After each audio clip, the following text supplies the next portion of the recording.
Welcome back, everybody. Harry here, known as Trade Shop, and welcome back, everybody. Harry here, known as Trade Shop, bringing you the latest TA on Bitcoin, updating you not daily, but we do make videos when I think there's something relevant or just something I want to talk about. But there is daily updates in the Telegram, so be sure to join. Link is in the description. I do give daily updates. It's a great community, good people, and yeah, we're just looking for people who want to join, who can also bring something to it, and can benefit off everyone who's in there, right? So free to join. Please, go ahead and do so if you haven't, and of course, like and subscribe. This always helps get this video out to more people who just want short and concise videos, wraps ups of Bitcoin. So what am I looking at Bitcoin here? So we can see that we did close below the range. We got the retest of my range here, and then we continue trending below. I was expecting this, and that played out nicely over the weekend. Then catching some support down here, now playing off a bounce. Looking at 4-hour momentum being picked up from a bit of the downside. I do think we probably have a look at the 1 hour.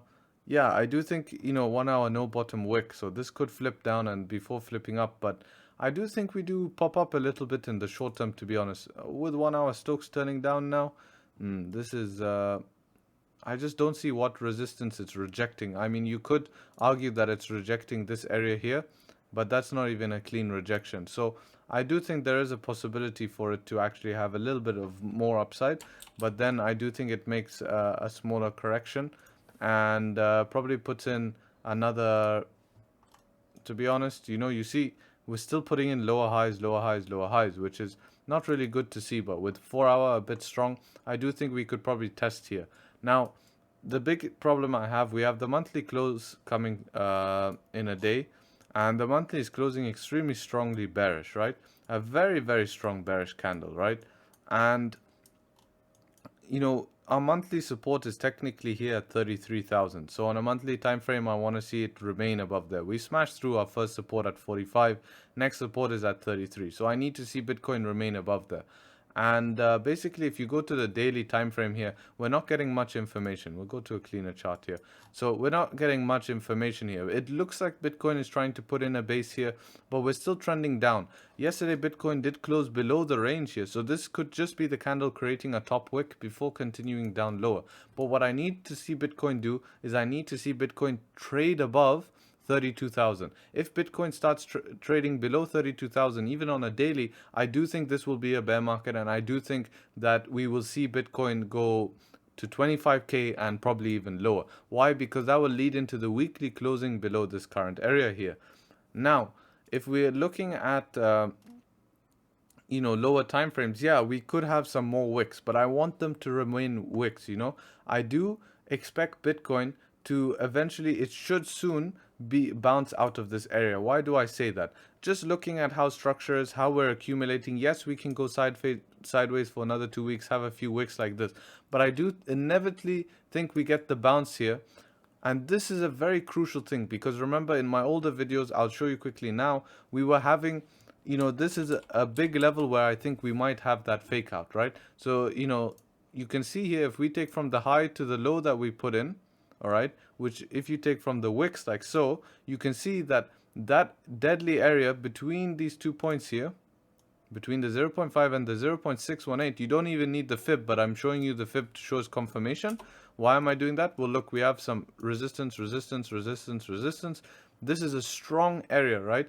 And if we are going to reject, okay, and come back up here and start rejecting, if we see any signs of weakness coming back into this current range, so your current range would be somewhere, this would be your established range here at 40,000. If we see Bitcoin start coming after that failed attempt without getting a bounce back up here to continue up, then this is, on the big scheme of things, this is going to be a low, this is going to be a higher low, and guess what comes next? A lower low. And I really think that whoever's looking bearish at this chart will be waiting for this. Whoever's looking this as the start of the bear market, they're waiting for this bounce to get in to short the price, right? So we have to hope that, all right, if Bitcoin can put in a base, give us that bounce, it has to go and continue up. It has to put in that higher high, right? And that's very, very, very important. Now, how long the bounce takes, this is very difficult to say, right? Because we need buying pressure, we need accumulation. we need Bitcoin to get a bit boring so that when, so that people can accumulate, and we need to build in that base. And I'm just waiting. There's a lot I can do before that base is built in. But if we have to remain above those levels that I stated earlier in the video, it is very important. I have also seen stuff circulating that the 200 moving average and the 21, which is known as a death cross. So we have the 21, which is going to be this, and the 200, which is going to be number 5. So let's do number 2 and number 5, like so, and let's turn that on. Right, so yeah, because I'm using SMAs, I need to use EMAs. But anyways, these are coming very, very, very close. Oh, I'm on log, that's why. Sorry, guys. So these are coming very, very close to cross. And last time in the past, when we saw these two moving averages cross, it normally was very, very, very bad news for Bitcoin, right? And let's go on BLX, and we can just have a look at, what basically happened when we saw those two moving averages cross, right? We can see here. We get the cross here, boom, huge dump, right? We can see here the top of this market cycle. When it crosses, inevitably we get a bounce, but immediately from what you have to understand is from the cross, right? So from that cross, we get a boom, big, nice 15% downside. There's always that sharp crosses, right? And it kind of gets you that bounce, and then inevitably we have continuation. Let's look back here, huge. It crossed, boom, 30%, So this is the issue with those two moving averages crossing. I want to see in that 2013, which we are saying that the cycle is very similar, did we get the cross? Now, don't quote my two EMAs because this is a SMA, not an EMA. They're a bit different. But if you look at 2013, yes, we did have that massive dump, but they never crossed. And this is what I'm starting to get worried about, is that we never saw that cross in 2013. A lot of people were saying that this is going to be something similar. We have a dip, we go sideways, recover, and then continue up. But there was no cross, and this is these, I don't like to use moving averages, but because they're just based on price action. But what they do show is they show momentum, right? And this is showing that momentum is heavily to the downside. Let's go back to where we were. So if these do actually cross, and obviously the EMAs will be a little bit like this. I know why, guys. It's not. It's because I'm on BLX, and BLX is a day behind, but they're looking a bit like this now. I've seen some images online. They're looking like this, right? So the issue is that if these cross in the past, it's generally not been a best thing, but that's not how I trade, and that's not part of my trading plan. So I just wanted to point that out for whoever's watching this video and hasn't seen that circulating. But they'll only cross if we get below 34,000, which is interesting, right? Because if we're just using price action, if we start trading below 34,000, guess what that is? No way. This is why I don't use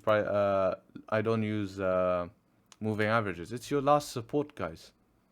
So you don't need moving averages. Obviously, if we do something like this, and this is why I just use price action. So sorry for my bad moving average analysis, but you can see in the past. And start closing below this is a lower low, right? So we're closing below the range. We have this wick to fill. Next support is here. If we don't get supported by that support and start ranging, this is starting to look a little bit worrying. So the charts are not really looking the best. There are indications saying that we could be putting in a base. If we see something where we bounce out of here and then come back in the range, then this could look like a good accumulation, but we'll have to take it day by day. I'll leave you with that. Sorry for a little bit of a confusing video, but there's really, I need more price action at this point. I have the levels set out that 34 is the new level. We have our levels, we have our ranges, and just keep in mind, we don't want Bitcoin to trade below 32,000 on the daily.